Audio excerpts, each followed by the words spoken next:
Thank you so much, Maria. Hi, everybody. I'm Kelly, and I'm a first-year ambassador of the C3 associate program, and I'm so excited to be here today. It's my special honor to introduce to you today the 2020 awardee for advocacy, Cristina Garcia. Cristina is Assistant Director for the Building Electrification Initiative, an organization that equips cities across America with the knowledge, tools, and resources to accelerate building systems transition from fossil fuels. Her specific role on inclusive labor and workforce policies for building electrification to enable equitable transition. She has a master's and a bachelor's degree in environmental engineering from the City College of New York, where she currently serves as the chairperson of the Environmental Engineering External Advisory Board. And as someone with a technical background myself, it totally endears me to her all the more.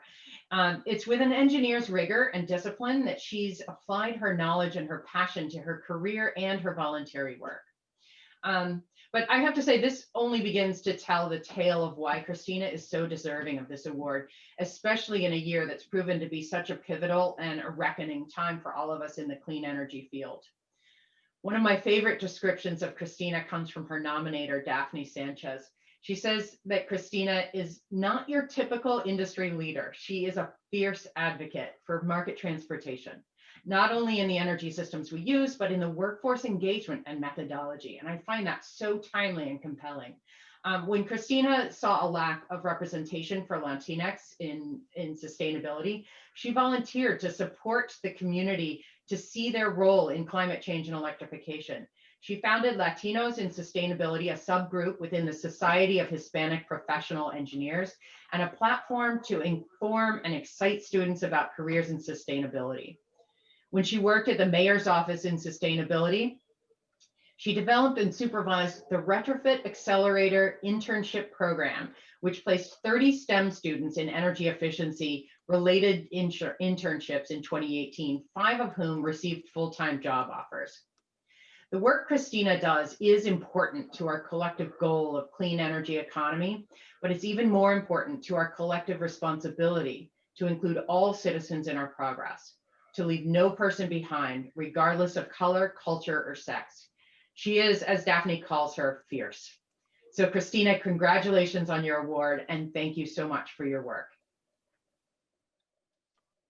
Thank you so much, Kelly, for that introduction. And thank you to the C3 E-Team, DOE, MIT, Stanford, and Texas A&M. Congratulations to all the other recipients this year. It's an honor to be among you. I want to borrow this statement from John Jay College, which is a local university here in New York City. I want to acknowledge that I am based in New York City, which is the Lenape-Hoking, the Lenape homeland. We honor all of the indigenous nations and their land with great gratitude and acknowledge the genocide and continuous displacement of indigenous peoples. We also acknowledge the enslaved Africans whose labor built Manhattan during the colonial era and beyond. We acknowledge the harm inflicted upon the indigenous communities and people of color across the country, which inspires our ongoing work. So again, I borrowed that from John Jay College, which is a local university here in New York. But I wanted to start with that because I think it's so important to acknowledge the inequities that have been here since the very beginning. And this acknowledgement of inequities, I think, has been crucial to the work that I've been trying to do, which Kelly so gracefully mentioned. Thank you again. The work that I've been trying to do for the past couple of years. I think I've been very fortunate and I'm so grateful to have worked at the New York City Mayor's Office of Sustainability and my current role now at the Building Electrification Initiative, which are places that are so open and also open to acknowledging these inequities and working towards kind of bridging those gaps. As Kelly mentioned, during my time at the mayor's office, I helped develop an internship program, which was really meant to try to level the playing field between local university students, which are oftentimes, most of the time, people of color and local New Yorkers, and kind of the private school students, competitors that we're getting that have increased access to opportunities, especially in the sustainability field. And during that same time, as Kelly mentioned again, I also founded Latinos in Sustainability, which is meant to do similar thing, bring opportunities about careers and sustainability to students, also excite students about what these careers could look like, and kind of bridge that gap and increase inclusivity in the sustainability industry.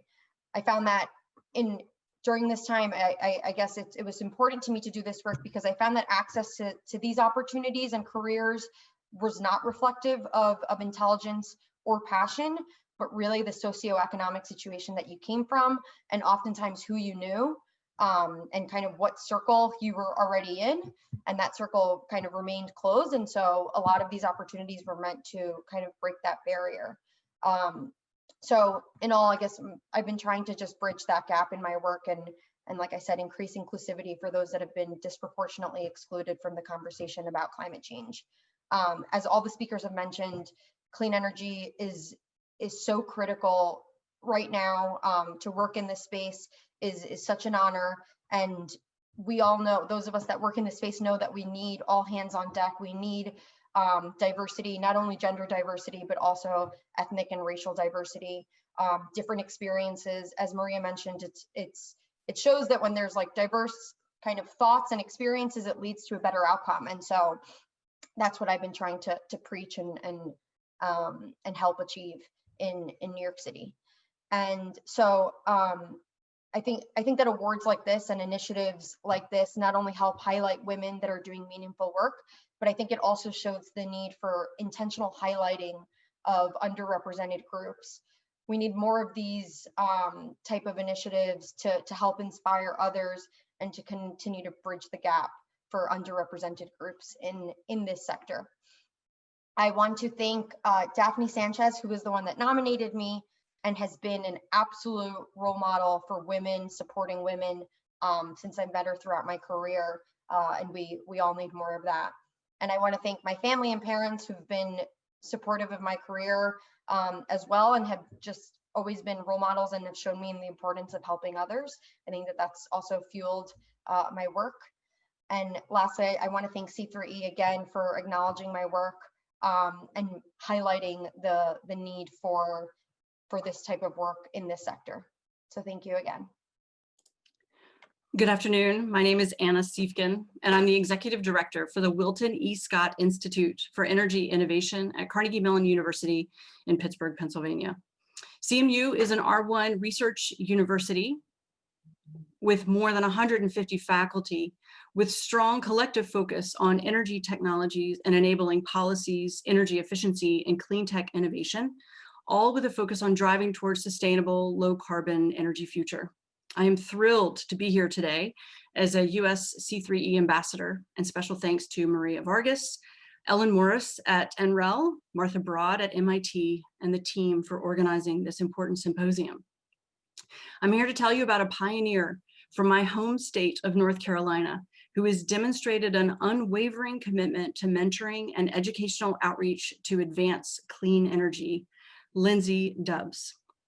When first introduced, I was astounded to hear that her efforts focus on an area of the country near and dear to my heart. Although I've been working in energy fields for most of my career, my first job after college was as a high school teacher near the Outer Banks. I lived in the small town of Edenton, North Carolina, population 3,000 at the time, as part of Teach for America. So Wanchese is a place of natural beauty. It's along the Intercoastal Waterway, and I've been there many times. So what a small world.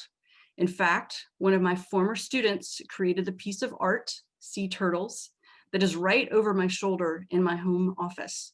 But even more incredible to me is that although I lived and taught 45 minutes from the ocean from Wanchese, more than half of my students, many of them students of color, had never seen it. They had never experienced the ocean. So Lindsay is literally fixing that problem.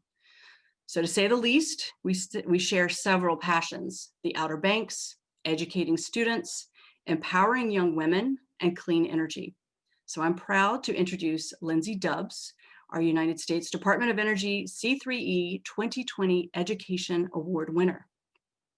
Lindsay is the Associate Director of the North Carolina Renewable Ocean Energy Program at the Coastal Studies Institute in Wanchese, North Carolina, the Outer Banks, and a research associate professor with the Institute for the Environment at the University of North Carolina at Chapel Hill. Lindsay has done amazing things. She developed a comprehensive curriculum for unique educational experiences, bringing students to the coast for a semester focused on coastal environmental systems and sustainability. She partnered with Jeanette's Pier, which is an Outer Banks landmark, and is a finalist to host the final phase of Department of Energy's $2.5 million Wave Energy Water Desalination Prize. She leads environmental assessment and permitting, where her research focuses on Gulf Stream ecology and environmental impacts associated with marine hydrokinetic energy. She organizes an annual symposium for students, including a poster session. She co-directs the Outer Banks Field Site, which is a semester-long undergraduate program focused on multidisciplinary approaches to the sustainable management of coastal resources. And she creates courses in coastal ecology and research methods, as well as offshore energy classes for both undergraduate and graduate students. She says, "It's a joy to share positive environmental research and lessons with students, mentees, and colleagues, and this award will support her efforts to do so." Lindsay regularly involves students, interns, and young professionals in marine hydrokinetic energy and environmental impact assessment research.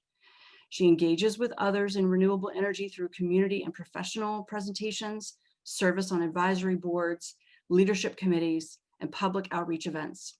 So not surprisingly, when she's not at work, she likes to explore the maritime forests, beaches, and waters of the Outer Banks with her family. And she shares this experience with so many others. Congratulations, Lindsay. Well done. Thank you so much, Anna. I am honored to be selected for the C3E Education Award.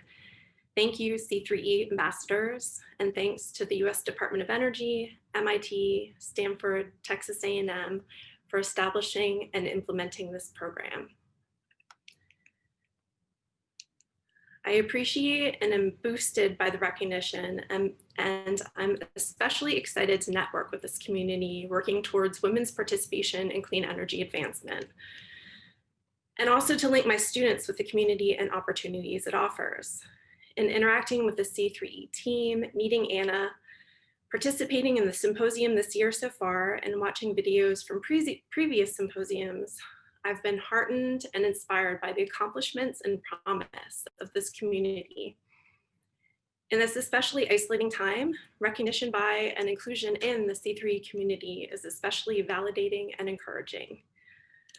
Thank you, George Bonner, the director of the North Carolina Renewable Ocean Energy Program, for nominating me and for being so supportive of our program's investment in clean energy literacy.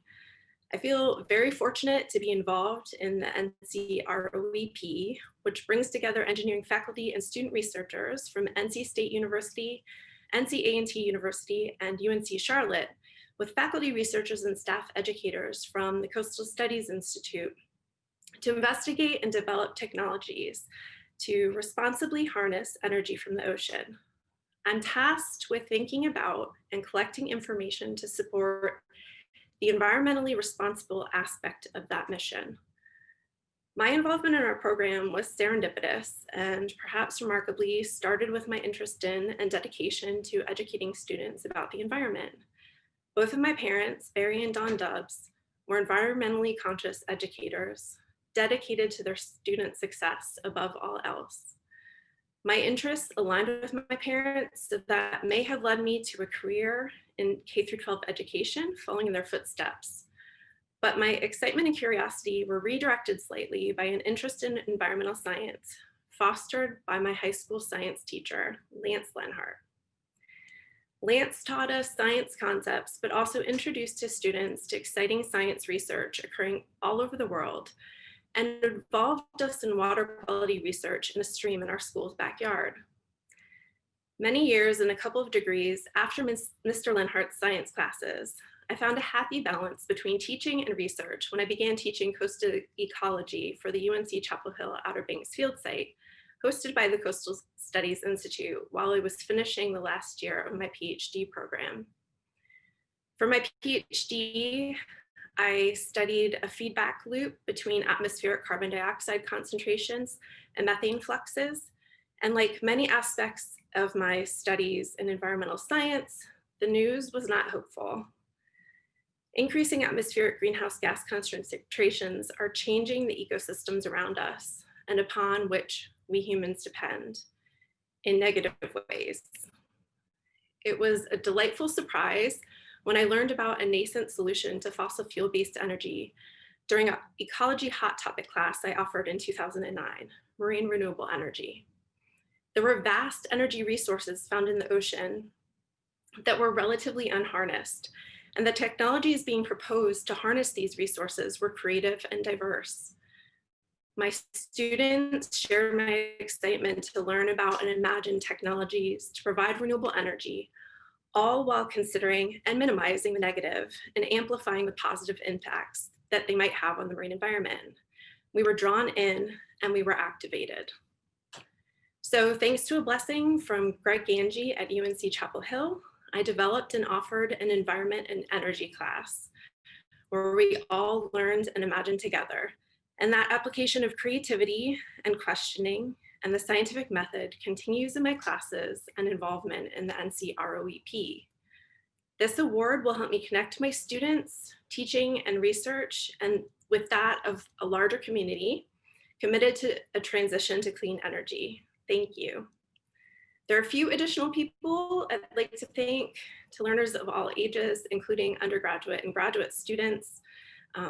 Look here locally, as Anna mentioned, in Edenton and from afar, lifelong learners, K through 12 students and teachers with whom I interact. You are an inspiration and as was mentioned often yesterday, a constant source of hope and motivation.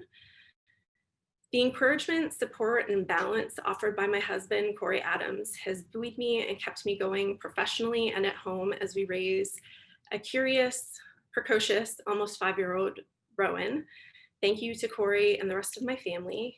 In addition to my parents, I've been lucky to have many mentors along the way, willing to talk through ideas and offer impeccable advice. Lance Lenhart, Steve Whalen, Nancy White, Mike Peeler, Andy Healer, and Reed Corbett, thank you.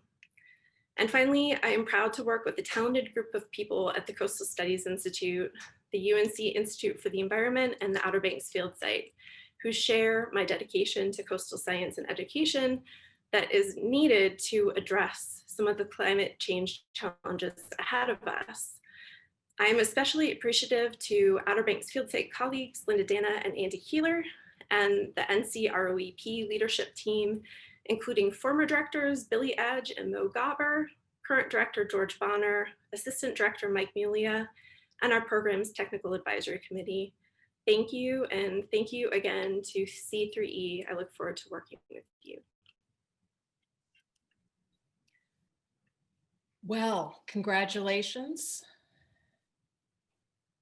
Again, Lindsay, on your well-deserved award. I am an avid scuba diver, so I appreciate everything you do.